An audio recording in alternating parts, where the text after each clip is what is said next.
Hello කොහොමද යාළුවනේ? ඉතින් මම අද ඔයාලට 9 වසර විද්‍යාව දෙවෙනි පාඩම කියලා දෙන්න තමයි හදන්නේ. ඔන්න ඉතින් ෆස්ට් ටර්ම් ලා කට්ටිය මේ වීඩියෝ එක අනිවාර්යෙන් බලලා ලයික් කරලා වීඩියෝ එක කොහොමද කියලා කමෙන්ට් එකක් දාන්න. ඇස පිහිටලා තියෙන්නේ කොහෙද? ඇස පිහිටලා තියෙන්නේ හිස් කබලේ නැත්නම් කපාලේ අක්ෂිකූපේ කියන කුහර තුල. ඉතින් මේ අක්ෂිකූපේට සම්බන්ධ වෙන්නේ කොහොමද? අක්ෂිපේශි 6කින්. ඔයාලට මේ රූප සරහනේ දකින්න පුළුවන් අක්ෂිපේශි කියලා නම් කරලා තියෙනවා. රූප සරහන නම් පේන තියෙන දෙකයි වුණාට අක්ෂිපේශි 6කින් තමයි ඇස අක්ෂිකූපයට සම්බන්ධ වෙලා තියෙන්නේ. ඊළඟට අක්ෂිගෝලයේ බාහිරින්ම පිටලා තියෙන ශ්වේත ගණස්තරය කියලා එකක්. මේ ශ්වේත ගණයේ හරහා ආලෝකයට යන්න බෑ. ඒ කියන්නේ පාරාන්දයි. ඒ වගේම සුදු පාට ගණස්තරයක්. මේක ඝනයි. ඊළඟට රුධිරග්‍රාහිය. ශ්වේත ගණස්තරයට ඇතුළතින් තමයි රුධිරග්‍රාහිය පිටලා තියෙන්නේ. ඇසට රුධිරය සපයන්නේ රුධිරග්‍රාහියෙන්. ඊළඟට රුධිරග්‍රාහියට ඇතුළතින් පිටලා තියෙන දෘෂ්ටිවිතානය. මේ දෘෂ්ටිවිතානයෙන් තමයි මේකේ තමයි ආලෝකයට සංවේදී යෂ්ටි සෛලයි කේතු සෛලයි තියෙන්නේ. මේ දෘෂ්ටිවිතානයට ආලෝක කිරණ ඇවිල්ලා නාභිගත වුණාම අපිට වස්තුව පේන්න ගන්නවා. ඊළඟට දෘෂ්ටිවිතානයේ මේක තැනක තියෙනවා කහලපේ කියලා එකක්. මේක අපි මධ්‍ය කූපය කියලාත් හඳුන්වනවා. එතන තමයි ආලෝක සංවේදී සෛල වැඩිපුරම තියෙන්නේ. ඉතින් මේ ඒ නිසා ආලෝක කිරණ කහලපේ නාභිගත වුණොත් එහෙම අපිට වස්තුව හොඳින්ම පේනවා. ඔන්න ඊළඟට තියෙනවා මේ දෘෂ්ටිවිතානය දැන් මෙහෙම රවුමට ගිහින් කහලපය එහෙම ආවට පස්සේ ඔන්න ඊළඟට අන්ත බිඳුව කියලා එකක් හම් වෙනවා. මේ අන්ත බිඳුවේ යෂ්ටි සෛලවත් කේතු සෛලවත් නැහැ. ඉතින් ඒ නිසා ආලෝක කිරණ මෙතනට නාභිගත වුණොත් එහෙම අපිට වස්තුව පේන්නේ නැහැ. අන්ධ බිඳුවෙන් පටන් අරගෙන මොළේ දක්වා යන ස්නායුවක් තියෙනවා. ඒකට තමයි දෘෂ්ටික ස්නායුව කියලා කියන්නේ. දෘෂ්ටික ස්නායුව ඇසයි මොළයයි සම්බන්ධ කරනවා. දෘෂ්ටිවිතානයේ ඇති වෙන ප්‍රතිබිම්බය පිළිබඳ පණිවිඩය සංවේදනය මොළයට ගෙනියන්නේ මේ දෘෂ්ටික ස්නායුව මගින්. ඔන්න ඊළඟට ශ්වේත ගණස්තරය පාරදෘශ්‍ය වෙලා තුනී වෙලා හැදලා තියෙනවා ස්වච්ඡය. අක්ෂිගෝලයේ ඉස්සරහින් වගේ ඔයාලට ස්වච්ඡය දකින්න පුළුවන් මේ රූප සටහනේ. ඊළඟට ස්වච්ඡයයි අක්ෂිකාචය. ඉස්සරහම අක්ෂිකාචය බලමුකෝ. අක්ෂිකාචය කියන්නේ සජීවී ද්විඋත්තල කාචයක්. මේ අක්ෂිකාචයයි ස්වච්ඡයයි අතර අවකාශයේ පිල්ලා තියෙනවා. එතනට අපි කියනවා අම්මේ රසය කියලා. ඊළඟට අක්ෂිකාචයට ඉස්සරහින් එතනම මැද තියෙනවා ඔයාලා රූප සරහන බැලුවොත් එහෙම හොඳටම තේරුම් ගන්න පුළුවන් කණිනිකාව. තාරා මණ්ඩලයේ මැද තමයි කණිනිකාව පිහිටන්නේ. අපි ඔය මේ කලින්ගිරියාව කියලා එහෙම කියන්නේ තාරා මණ්ඩලයට. ඉතින් ඊළඟට අක්ෂිකාචයයි දෘෂ්ටිවිතානයයි අතර අවකාශයේ පිරලා තියෙනවා කාච රසයෙන්. මේක පාරදෘශ්‍ය ජල්ලිමය ද්‍රව්‍යයක්. ඒ කියන්නේ ජෙලි වගේ දෙයක්. ඔන්න දැන් අපි ඇසේ කොටස් වල තොරතුරු කාර්යම බලමු. ශ්වේත ගණස්තරය. අක්ෂිගෝලයේ බාහිරින්ම පිටලා තියෙන ශ්වේත ගණස්තරය ආලෝකයට මේක හරහා යන්න බෑ. පාරාන්දයි සුදු පාටයි ගණස්තරයක්. ඊළඟට ස්වච්ඡය. තාරා මණ්ඩලයට ඉස්සරහින් තමයි ස්වච්ඡය තියෙන්නේ. ශ්වේත ගණස්තරය තුනී වෙලා පාරදෘශ්‍ය වෙලා තමයි ස්වච්ඡය හැදෙන්නේ. ඊළඟ රුධිරග්‍රාහිය. ශ්වේත ගණස්තරයට ඇතුළතින් රුධිරය පිටලා මේ රුධිරග්‍රාහිය පිටලා තියෙන්නේ. ඇසට රුධිරය ලබා දෙන්නේ රුධිරග්‍රාහිය මගින්. දෘෂ්ටිවිතානය.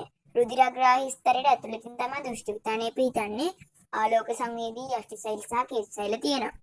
ප්‍රතිබිම්බය අපිට පේන්නේ දෘෂ්ටිවිතානයට ආලෝක කිරණ වැටෙනම තමයි.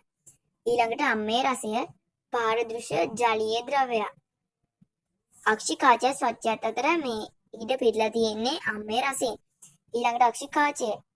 අක්ෂිකාචයේ වක්‍රතාව අවශ්‍ය පරිදි ආට වෙනස් කරගන්න පුළුවන් පාරදෘශ්‍ය සජීවී ද්විඋත්තල කාචයක්. දෘෂ්ටිවිතානයේ මත ප්‍රතිබිම්බ නාභිගත කරන්නේ අක්ෂිකාචය මගින්. තාරා මණ්ඩලය. ඇසට ඇතුළන ආලෝකය පාලනය කරන තාරා මණ්ඩලය මගින්. මේකට කලින්ගිරියාව කියලාත් කියනවා. කණිනිකාව. තාරා මණ්ඩලයේ මැද තියෙන වෘත්තාකාර සිදුව තමයි කණිනිකාව කියලා කියන්නේ. කණිනිකාවෙන් තමයි ඇසට ආලෝකය ඇතුළු වෙන්නේ. ප්‍රතියෝජක පේශි. අක්ෂිකාචයේ රඳවල තියාගෙන ඉන්නේ ප්‍රතියෝජක පේශි මගින්.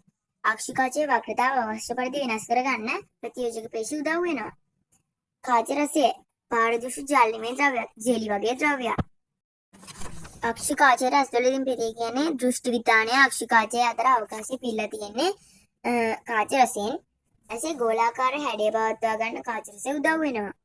මාධ්‍ය කූපය කියන්නේ කහලපය. ආලෝක සංවේදී ඇසිඩ් රසය කේප්සයිල වැඩිපුරම තියෙන ස්ථානය තමයි මධ්‍ය කූපය කියලා කියන්නේ. ඇසිඩ තුරන ආලෝකය මගින් දෘෂ්ටි විතානය මත වඩාත් පැහැදිලි ප්‍රතිබිම්බයක් හැදෙන්නේ මේ කහලපයේ ආලෝක කිරණ නාභිකය තුන තමයි. ඊළඟට අන්ධ බිඳුව දෘෂ්ටි විතානයේ ආලෝක සංවේදී සෛල පිහිටන්නේ නැහැ. මේ අන්ධ බිඳුවට ආලෝකය පතිත වුණාට ආලෝකේ නාභික තුනට පේන්නේ නැහැ අපිට. දෘෂ්ටික ස්නායුව ඇසයි මොළයයි සම්බන්ධ කරන්නේ දෘෂ්ටික ස්නායුව.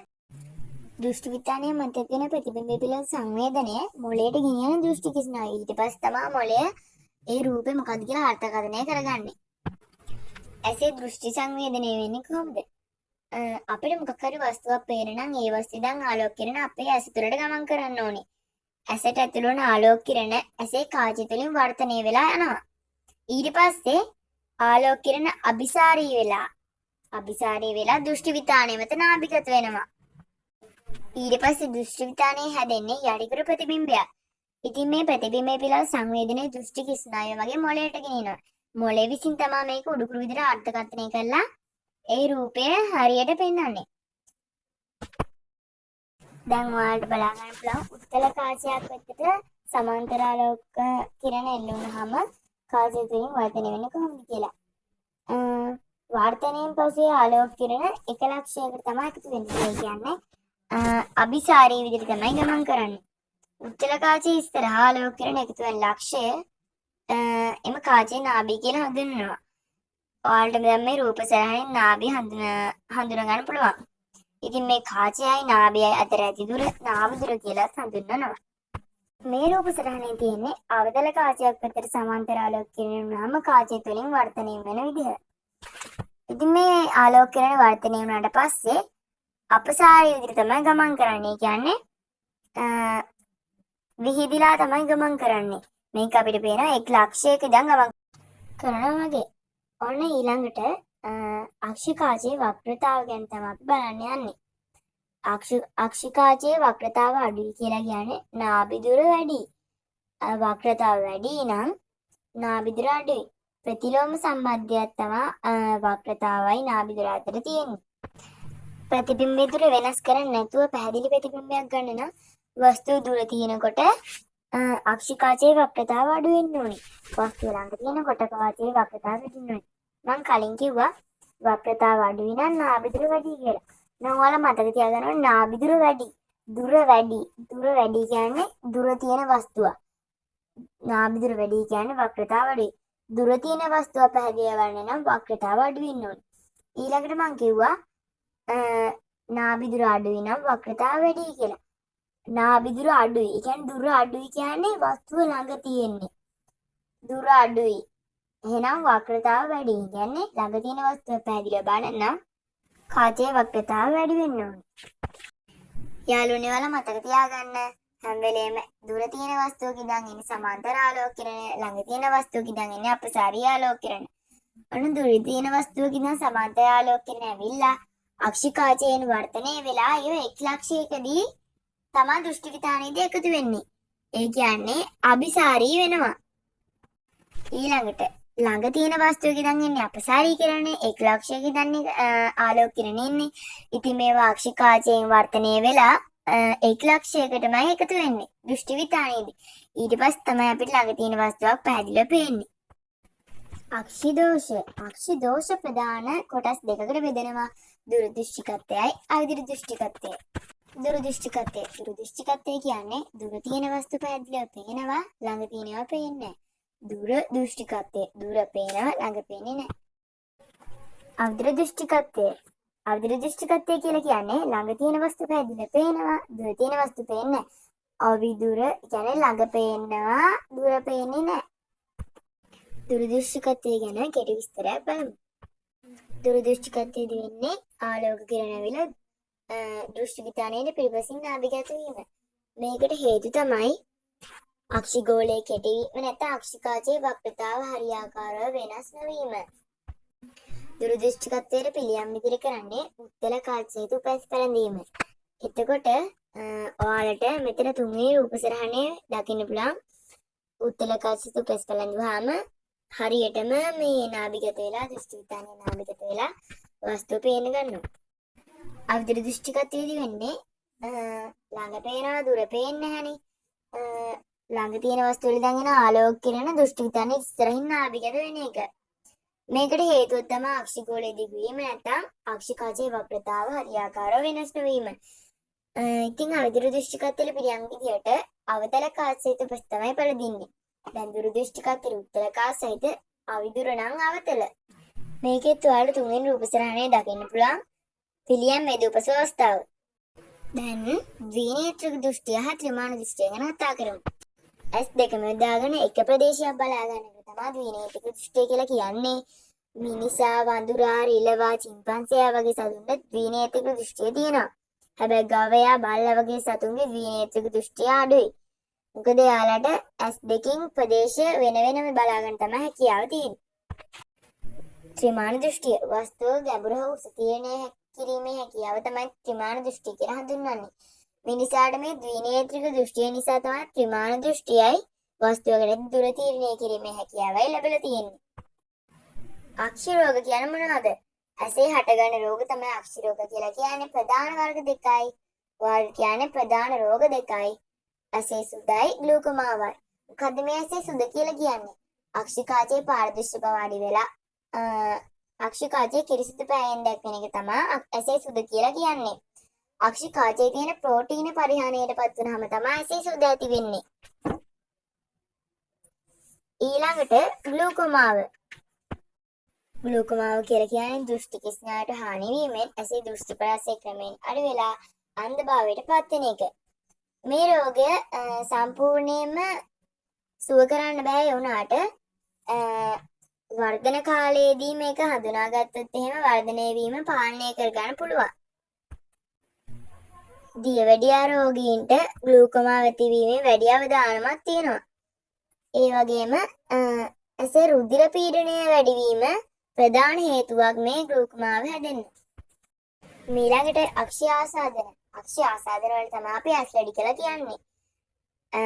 ඇස්ලඩ සමහර වෙලාවට කෝඳුරන් මගින් හා ස්පර්ශයෙන් ව්‍යාප්ත වෙන්න පුළුවන්. ඇස් රත් වීම, කබහා ගඳුළු ගැලීම මෙහි ප්‍රධාන රෝග ලක්ෂණ. ඇස කොටසේ අන්තිම මාතෘකාව තමයි ඇසේ නිරෝගීභාවය ආරක්ෂා කරගන්නේ කොහොමද කියන එක. අපි ඇස ආරක්ෂා කරගන්න නම් ඇස තීව්‍ර ආලෝකයෙන් නිරාවරණය කරන්න හොඳ නැහැ. ඒ වගේම සූර්යග්‍රහණ අරඹනකොට නිවැරදි ආරක්ෂක ක්‍රම භාවිතා කරන්න ඕනේ. වෙල්ඩින් කරනකොට ආරක්ෂක ආවරණ භාවිතා කරන්න ඕනේ. ડોක්ටර්ස්ලාගේ උපදෙස් වලින් තොරව ඇසට බෙහෙත් වර්ග එහෙම දාන්න හොඳ නැහැ. අක්ෂි දෝෂ නැති අය අක්ෂි දෝෂ තියෙන අයගේ උපැස් පළඳින්න හොඳ නැහැ. අවු කණ්ණාඩි භාවිතයේදී වෛද්‍ය උපදෙස් පිළිපදින්න ඕනේ. පෞද්ගලික ස්වච්ඡතාව පිළිබඳ සැලකිලිමත් වෙන්න ඕනේ. මේ වගේ දේවල් මකින් ඇස ආරක්ෂා කරගන්න ඕනේ. ඉතින් මේ පාඩමේ ඇස කොටස අපි සම්පූර්ණයෙන්ම කතා කරලා ඉවරයි. ඉතින් ඊළඟට තියෙන කන. කන ගැන වීඩියෝ එක ඊළඟට අපි අරගෙන එන්නම්. ඉතින් part 2 බලන්න. ඔහොම මම subscribe කරලා තියාගන්න. bye bye.